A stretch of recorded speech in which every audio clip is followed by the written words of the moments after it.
오직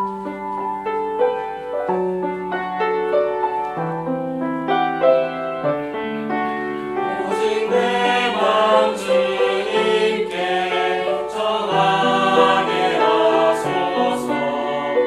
주여 나의 급함 주옵소서. 겸손하시고 순결하신 주님, 오직 주라 따르게 하소서. 요한복음 기본에 어머니가 종들에게 이르되 그분께서 너희에게 무엇을 말씀하시든지 그대로 하라 하니라. 말씀에서 기도하겠습니다. 하나님 아버지, 오늘 또 주님의 말씀을 저희에게 주셨습니다. 하나님께서 이 시간을 주님의 진리를 드러내시는데 사용해 주옵소서. 사람의 말이 아니라 하나님의 변함없고 지금까지 이어오고 그 누구도 부인할 수 없는, 또 부정할 수 없고 거부할 수 없는 하나님의 그 말씀을 주옵소서. 그 말씀이 불이든 불처럼 오듯 또 그 말씀이 빛처럼 비치든 하나님 그것을 저희들이 받아들이고 정말 주님을 더 찾고 쫓는 저희들의 믿음의 삶이 될 수 있도록 도와주옵소서. 주님께 이 시간을 맡깁니다. 예수님의 이름으로 기도드립니다. 아멘. 앉으시겠습니다. 오늘 말씀 제목은 그분께서 너희에게 무엇을 말씀하시든지 그대로 하라. 그대로 하라입니다. 자, 우리 나다나엘의 고향인 갈릴리 가나에서 혼인잔치가 있었습니다. 자, 그 누구의 잔치인지는 우리가 알 수가 없습니다. 그러나 예수님의 어머니가 그 혼인잔치 자리에 있었어요. 그리고 초대받았다는 말이 없는 것을 보니까 아마도 가까운 우리 마리아와 가까운 친척 혹은 아주 가까운 지인과 관련된 그런 혼인이었던 모양입니다. 자, 이 혼인잔치에 예수님과 제자들이 특별히 초대받았어요. 그런데 잔치가 한창 진행되던 중에 이제 문제가 일어났습니다. 요한복음 2장 3절 보면 그들에게 포도즙이 떨어지매 했습니다. 포도즙이 떨어졌어요. 동서고금을 막론하고 이 잔치 자리에 있는 그 음식과 음료가 그 잔치의 기쁨을 돋웁니다. 특히 이스라엘 민족에게 있어서 이 포도즙은 뭐 잔치를 비롯해서 일상에서 정말 필요한 음료수였어요. 음료였습니다. 자, 포도는 가나안 땅의 대표적인 그런 과일이었죠. 자, 포도즙은 오랜 기간 동안 이 이스라엘과 유대인들의 목을 축여주고 또 부족했던 그 물을 대신해 주었습니다. 자, 그런데 이 포도즙이 바닥나고 말았어요. 자, 마리아는 혼주와 가까웠으므로 이 문제를 해결하기 위해서 발벗고 나섰습니다. 자, 그의 시선은 바깥이 아니라 그 혼인잔치 바깥에 가서 뭐 이렇게 찾으려고 하지 않았고요. 뭐 빌려오거나 사려고 하지 않았습니다. 그 안에 혼인잔치 안에서 찾으려고 했어요. 자, 특이하죠? 보통 밖에 나가서 찾을 텐데. 자, 그녀는 이 손님으로 와 있던 아들에게로 갔습니다. 자, 2장 3절 하반절에 보니까 예수님의 어머니가 그분께 이르되 그들에게 포도즙이 없다 했어요. 자, 왜 마리아는 아들에게 찾아갔을까? 자, 이미 그 아들 예수님은 출가한 상태였습니다. 얼마 전에 아들은 침례자 요한에게 침례를 받았고, 그리고 그때부터 바깥으로 나가셔서 사람들을 만나는데 시간을 보내고 계셨어요. 바로 마리아는 이 때를 기다리고 있었던 겁니다. 아들이 이제 메시아로서 그 일을 할 때가 되었음을 우리 어머니는 너무나 잘 알고 있었겠죠. 그 아들을 봐왔기 때문에 30년 동안. 자, 그런데 이어지는 이 두 사람의 이 어머니와 아들의 대화가 이상합니다. 일반적인 대화가 아니었어요. 자, 예수님은 어머니의 그 요청에 대해서 어떻게 대답할까요? 아들은 이제 장성했기 때문에 어머니가 부탁했을 때, 보통 들어주는 게 그 정상 아닙니까? 예, 어머니, 그 문제 별거 아닙니다. 제가 금방 처리해 드리지요. 라고 말씀하지 않으셨다는 거예요. 야, 이제 예수님의 대답을 한번 봅시다. 2장 4절 상반절에 한번 읽어보겠습니다. 시작. 예수님께서 그녀에게 이르시되 여자여 내가 당신과 무슨 상관이 있나이까. 여기까지 읽겠습니다. 무슨 상관이 있나이까. 일단 아들이 어머니를 여자여라고 불렀습니다. 자, 우리나라의 문화와는 맞지 않습니다. 예수님의 인성과 그 성품에 뭔가 나쁜 게 있다고 오해하지 말아야 돼요. 왜냐하면 당시 이스라엘 남자들은 어머니에게 여자여라고 부른 말이 여성으로서 존중하고 또 친근함을 주는 표현이었습니다. 자, 우리말로 하자면 여사님 이런 의미가 아니었을까 생각합니다. 자, 예수님께서 십자가에 못 박히셨을 때도 또 어머니에게 여자여라고 한 적이 있어요. 그때 그렇게 하셨죠? 여자여라고 부르시면서 그 옆에 있던 요한, 사촌이었던 요한을 보라고 하셨어요. 또 이렇게 부탁을 하는 모습을 봅니다. 그래서 어머니를 그 요한에게 부탁했죠. 맞도록.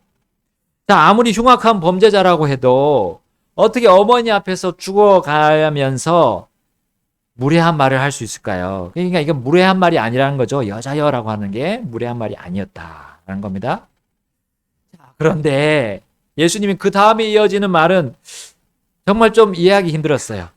힘듭니다. 내가 당신과 무슨 상관이 있나이까? 여러분, 사람의 아들로서 예수님은 마리아와 모자 관계입니다. 어머니와 아들 관계예요.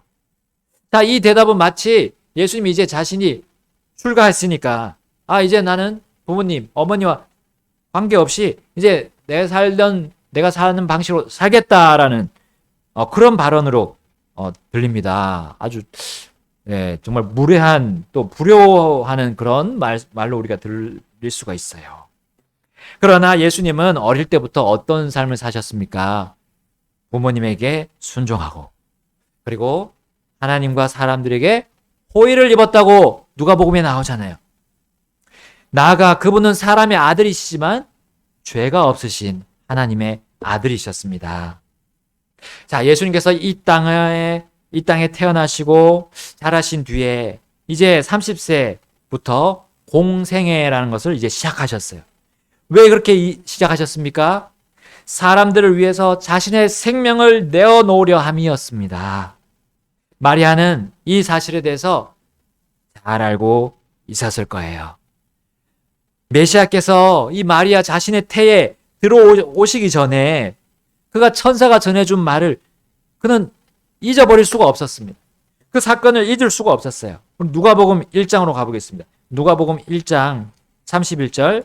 보라, 내가 내 태에 수태하여 아들을 낳고 그의 이름을 예수라 하리라. 그가 크게 되고 가장 높으신 이의 아들이라 불릴 것이요 주 하나님께서 그의 조상 다윗의 왕자를 그에게 주시리니. 함께 읽겠습니다. 그가 영원토록 야곱의 집을 통치하며 그의 왕국이 무궁하리라 하니라. 아멘.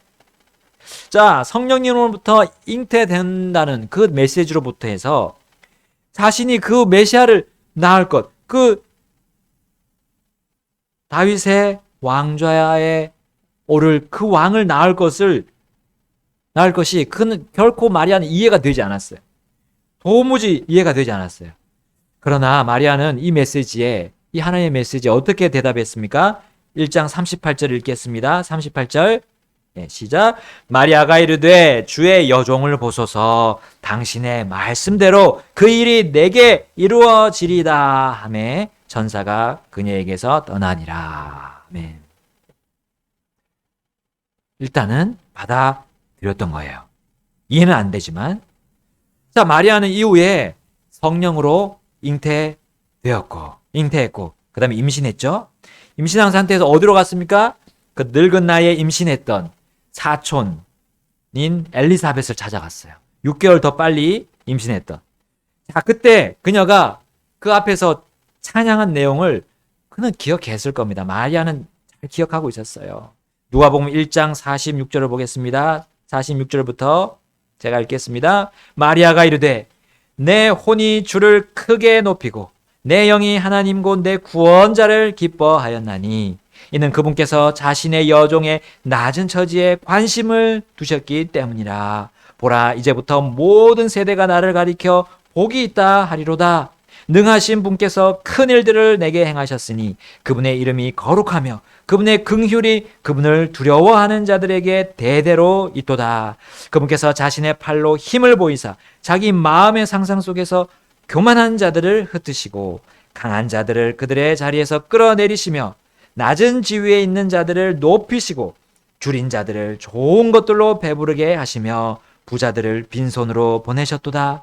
그분께서 자신의 긍휼을 기억하사 자신의 종 이스라엘을 도우셨으니 이것은 곧 그분께서 우리 조상들과 아브라함과 그의 씨에게 영원히 말씀하신 것과 같도다 하니라. 아멘. 마리아는 이렇게 자신의 태에 있는 그분이 정말 하나님의 놀라우신 분임을 알게 되었어요. 성령님의 충만함 통해서 그는 찬양했던 겁니다. 또한 마리아는 예수님께서 12살 되던 해 예루살렘에서 일어난 사건을 기억하고 있었을 것입니다. 반드시 그렇게 기억하고 있었을 거예요. 아들 예수가 예루살렘에 혼자 남아서 박사들과 대담을 했죠. 자, 그때 마리아가 예수님을 찾고 나서 그분을 거의 꾸짖듯이 이렇게 말했습니다. 누가복음 2장 48절 함께 읽겠습니다. 그들이 그분을 보고 놀라며 그분의 어머니는 그분께 이르되 아들아, 내가 어찌하여 우리에게 이렇게 하였느냐? 보라, 내 아버지와 내가 근심하며 너를 찾아노라. 어린이셨던 예수님은 이 말에 이렇게 대답하셨어요. 49절 상반절에 그분께서 그들에게 이르시되 어찌 나를 찾으셨나이까? 여러분, 예수님은 부모가 당연히 자녀를 찾는 것임을 모르실 리가 없으셨어요. 나이가 어려서 모르실 수가 없어요. 당연히 부모가 자기를 찾아오는 걸 당연한 것이었습니다. 잘 아셨어요. 그러나 12살의 예수님과 오늘 본문의 30살의 예수님은 다르지 않았던 겁니다. 그분이 하신 말씀은 똑같았어요. 그분의 삶의 목표와 목적이 12살 때나 30살 때나 같았다는 거예요. 어떤 말입니까? 어찌하여 나를 찾으셨나이까? 라는 말이 무슨 말입니까? 저는 제 삶이 사람에 의해 좌지우지되거나 사람의 지배를 받지 않습니다. 라는 말이에요. 나는 사람에 이끌려 다니지 않는다라는 그런 의미입니다. 오늘 본문에 하신 예수님의 말씀, 30살의 예수님의 말씀, 내가 당신과 무슨 상관이 있나이까? 이 말이 바로 그와 같은 말이에요. 어찌하여 나를 찾으셨나이까? 여러분, 요거 영어 성경대로 직역해 보세요. 내가 당신과 무슨 상관이 있나이까? 내가 당신과 함께 무엇을 해야 하나이까? 라는 말이죠. 예수님은 남자나 여자가 출가하여 직장 생활하고 또 결혼을 하면, 독립하면 부모를 내팽개쳐도 된다고 하신 말씀이 아닙니다. 오히려 가족뿐만 아니라 더 많은 사람들에게 빛이 되기 위하여 하나님 아버지와 함께 하라는 말씀이에요. 하나님 아버지와 함께 하라는 말씀. 여러분, 하나님과 교제하라는 말씀으로 그렇게 우리에게도 가르치고 계시는 말씀이에요. 이 말씀이요. 독립한 청년들이 무엇에 우선순위를 둬야 합니까? 혈육의 아버지가 아니라는 거예요. 먼저는 영의 아버지이신, 믿는 자의 아버지이신, 하늘의 아버지이신 하나님이 우선순위가 되어야 하는 것을 자신의 예로 보여주고자 하셨던 겁니다. 나와 하나님 아버지의 관계가 좋다면 나와 우리 혈육의 아버지와 관계도 좋게 되어 있겠죠. 당연하죠. 당연합니다. 마리아는 알았을까요? 이 사실을 알았을까요? 예수님이 지금 대답하신 말씀, 내가 당신과 무슨 상관이 있나이까에 이어서 그 뒤에 또 나오는 말씀, 내 때가 아직 이르지 아니하였나이다. 이 말이 바로 12살의 그 아들 예수의 말과 같았음을 인지했을지 모르겠어요. 박사들과 대담하던 예수님은 어머니의 근심 어린 말에 대답했던 그 어찌 나를 찾으셨나이까에 이어서 내가 반드시 내 아버지의 일을 해야 함을 알지 못하셨나이까. 이 말이 30세에 지금 또 들은 말과 같다는 사실을 알았을까 모르겠어요.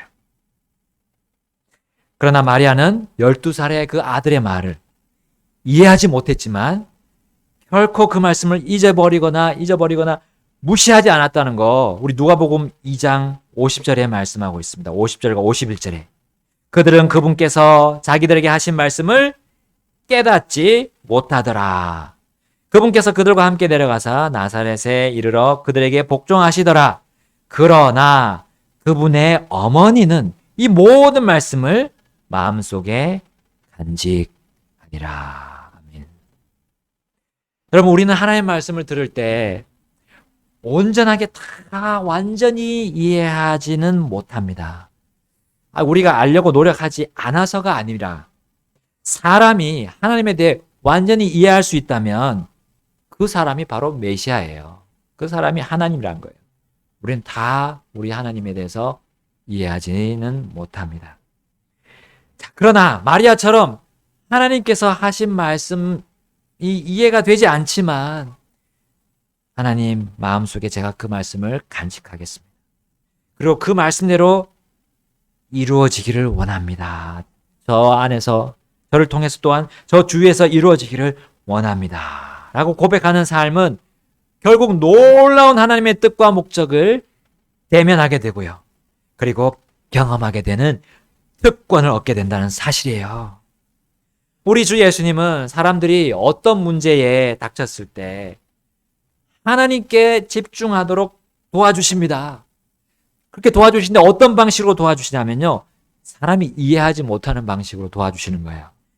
그분만의 특별한 방식으로 우리를 진두지휘해 주셔요. 우리에게 늘 선하신 하나님의 그 특별한 방식으로 하신다는 사실입니다. 어떤 사람도 그분은 하나님은 차별하지 않으시고 하나님 자신을 인지하고 인정할 수 있도록 소위 자극을 해주세요. 자극. 정신이 번쩍 나도록 자극하신다는 거예요.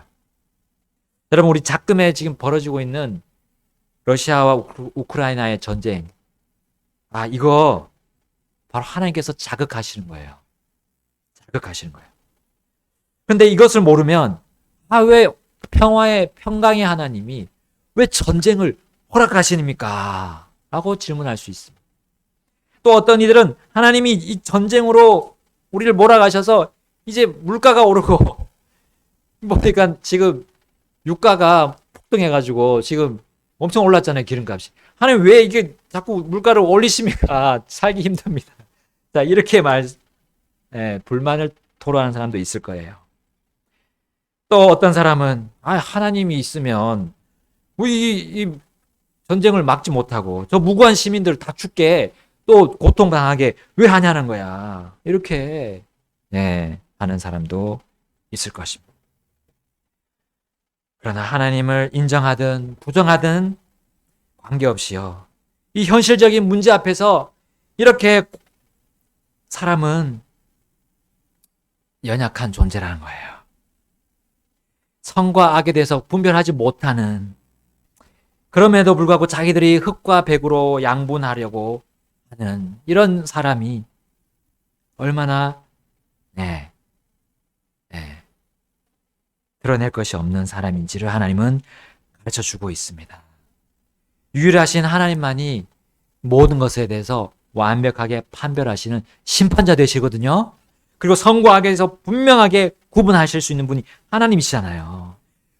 이걸 구분할 수 있도록 하나님이 지금 우리를 자극해 주시고 알려주시는 겁니다. 여러분, 아담과 이브가 뱀의 그 말대로 정말 선악과를 먹고 난 후에 선과 악에 대해서 구분할 수 있었습니까? 아니었어요. 그들이 하는 일이 뭐였습니까? 먹자마자 부끄러움이 드러나고 수치가 드러나서 무화과나무로 자기를 가리는 일밖에 할 수가 없었어요. 확실히 가렸습니까? 가리지도 못했어요. 자, 이것은 사람이 자신이 얼마나 연약한지를 우리에게 여실히 보여주는 대목입니다. 아담의 범죄가 아닌, 여러분, 우리 자신의 그 죄에 대한 부분 때문에, 그리고 우리의 그 연약한 부분 때문에 우리가 하나님의 영광에 이르지 못하고 있으면 우리는 인정해야 합니다. 이런 사건들을 통해서 우리가 하나님께 나아가야 합니다. 마리아처럼, 마리아가 자신의 문제를 가지고 아들에게 갔어요. 아들에게.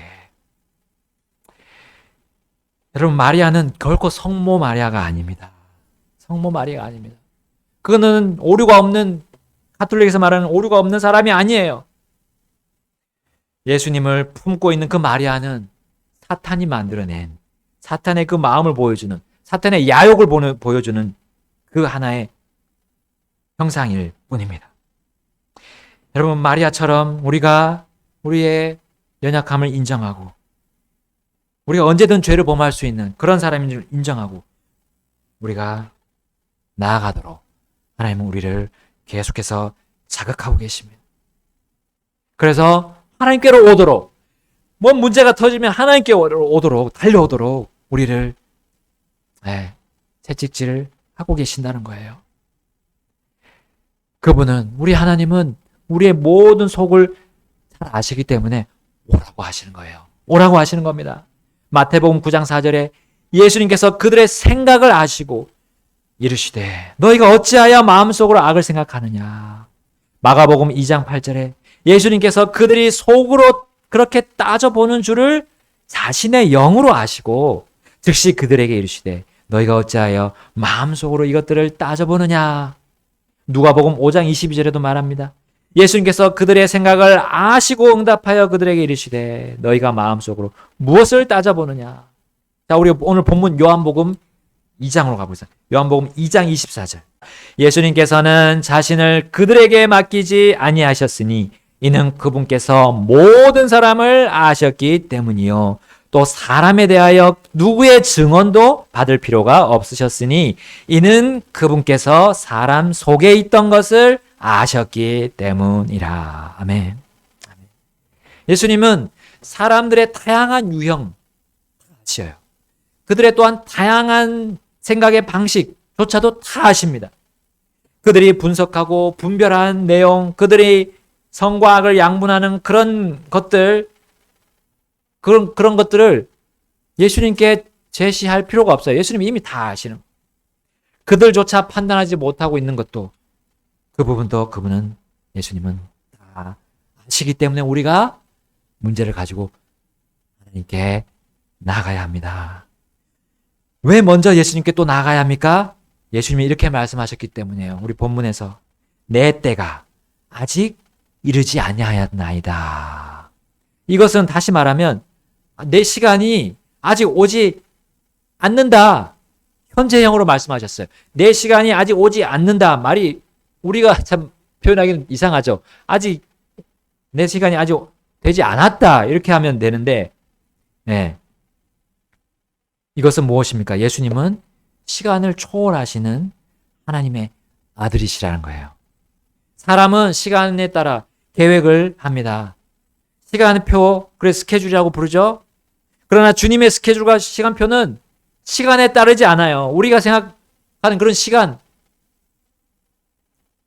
그리고 우리가 생각하는 그 어떤 때, 우리가 판단하는 그 어떤 정한 때, 그때 하고 하나님의 시간표하고는 전혀 다르다는 거예요. 여러분, 우리 교회가 하나님의 일을 계획합니다. 그러나 그 계획대로 하나님께서 자신의 일을 성취하시지는 않는다는 거예요. 여러분, 우리의 문제를 해결하는 것 역시 그렇습니다. 예수님은 사람의 아들로서 자신의 때와 시간이 자신에게 있는 것이 아님을 지금 말씀하신 거예요. 내 때가 아직 이르지 아니하였나이다 라는 말이 그 말이에요.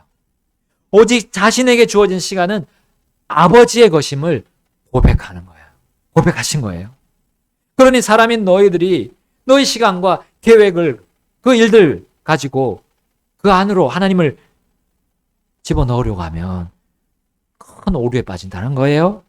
그리고 그렇게 하면 탈선할 수도 있다는 것을 우리 주님께서 우리에게 가르쳐 주시는 겁니다. 마리아는 30살 아들, 그 공생애를 시작한 아들의 대답을, 이와 같은 대답을 들으면서 아차 했을 거예요. 아차 했을 거예요. 내가 아무리 하나님의 말씀을 간직하며 살아왔고 또한 하나님의 계획이 이루어질 때가 지금 이때임이 맞았다고 내가 판단하지만 하나님의 때를 내가 섣불리 정하면 안 되겠구나 라고 생각하지 않았을까 싶습니다. 아니, 또 진리에 입각한 나의 판단과 분별력조차도 나에게서 나오는 것이 아니라 하나님에게서 나오는구나 라고 깨닫지 않았을까요? 하나님께서 나에게 말씀하셨던 과거보다 더 과거, 아니 태초보다 전이었던 그 창세 전부터 하나님 이 모든 말씀을 계획하시면서 말씀해 오셨구나라고 그는 일깨움을 받지 않았을까요? 그녀가 예수님의 대답에 반응한 모습을 우리가 본다면 이 위에 있는 유추들이 이 주들을 지지하고 있음을 우리는 볼 수 있습니다. 요한복음 2장 5절 우리 함께 읽겠습니다. 요한복음 2장 5절 시작. 그분의 어머니가 종들에게 이르되 그분께서 너희에게 무엇을 말씀하시든지 그대로 하라 하니라. 마리아는 예수님께 요청했고요. 그분께 대답을 듣기 전까지 어떤 마음이었을까요? 이 포도즙 떨어지면 혼인잔치가 멈추게 되고 그러면 손님들이 수근수근 하는 소리가 날 것이고 나보다 이 혼주들이 얼마나 안타까운 처지와 현실을 당해야 될까 라고 생각하면서 괴로웠던 겁니다. 그러나 그녀는 예수님의 상상을 초월하는 이 기상천외한 대답을 들었습니다. 당시에 그 자리에 이 두 사람의 대화를 들은 이 제자들 그리고 그 종들이 이분들이 도대체 무슨 말을 하고 있는가라고 이해하지 못했을 거예요. 그러나 예수님을 30년 동안 지켜봤던 어머니 마리아는 그분의 한마디 이 두 문장에 큰 영적인 자극을 받았을 것입니다. 그리고 마리아는 종들에게 이렇게 지시했습니다. 그분께서 너희에게 무엇을 말씀하시든지 그대로 하라. 여러분, 전쟁은 큰 자극이 됩니다. 그 우크라이나와 러시아의 전쟁이 어떤 자극을 주었습니까? 여러분, 우크라이나는 유대인들이 많이 사는 지역으로 유명합니다. 그런데 이 전쟁으로 우크라이나 유대인들이 큰 자극을 받았다는 소식이 들리고 있어요. 여러분, 디아스포라가 뭡니까? 자신의 고국을 떠나서 다른 타국에서 지내는 것을 디아스포라라고 합니다. 이 디아스포라를 그들이 멈추고 알리아라는 거를 지금 하고 있어요. 알리아는 무엇입니까? 다시 고국으로 돌아가는 거예요. 유대인들이 옛날에 귀환했던 바빌론에서 다시 돌아갔던 것처럼 돌아가기 시작했다는 거예요. 또한 일반인들도 우크라이나 사람들도 성경을 찾는 사람이 늘어나고 있다. 소식이 들려오고 있습니다. 여러분, 하나님의 이해 못할 이런 자극, 그분의 이해 못할 말씀, 이거는요 결국 하나님이 정하신 그 말씀, 하나님이 우리에게 보여주셨던 그 길로, 하나님의 길로 우리가 가도록, 순종하도록 이끄신다는 거예요. 도와주신다는 거예요. 마리아의 명령을 받은 종들은 도대체 이해가 되지 않았습니다. 주인도 아닌 저 사람이 이렇게 시켰는데 통에다가 물을 붓고 그 물 채운 물을 떠서 잔치 맡은 사람에게 갖다 주라는 게 이해가 안 됐어요. 이게 뭐 하는 것입니까? 뭐 하는 짓입니까? 라고 생각했을 거예요. 괜한 헛수고만 하는 거 아닙니까? 라고 생각했을 거예요. 그러나 그들은 종이기 때문에 그냥 시키는 대로 했습니다. 그리고 포도즙이 떨어졌음을 안 모든 사람의 생각과는 달리 상황이 역전되었습니다. 혼주들은 더욱 기쁘게 혼인잔치를 끝까지 멈추지 않고 끝까지 치를 수 있게 되었습니다. 하나님과 말씀으로 교제하는 사람, 그래서 성령님의 인도를 매일 매순간 받는 자의 그런 삶의 패턴도 이와 같다는 거예요. 그분과 관계를 최우선하는 그 사람은 그분의 말씀이 나갔다고 하면, 그리고 그 말씀이 자신에게 주어져서 전해졌다고 하면 그 어떤 문제도 문제가 아닌 것이 됨을 발견할 것입니다. 주님과 관계를 계속 이어가는 자는 주님의 시간과 그 하나님의 때만을 기다리는 거예요. 아무리 그 시급한 문제라 할지라도 주님께 맨 먼저 가서 여쭙게 될 것입니다. 우리 하나님 앞에 나가서 결단하시겠습니다.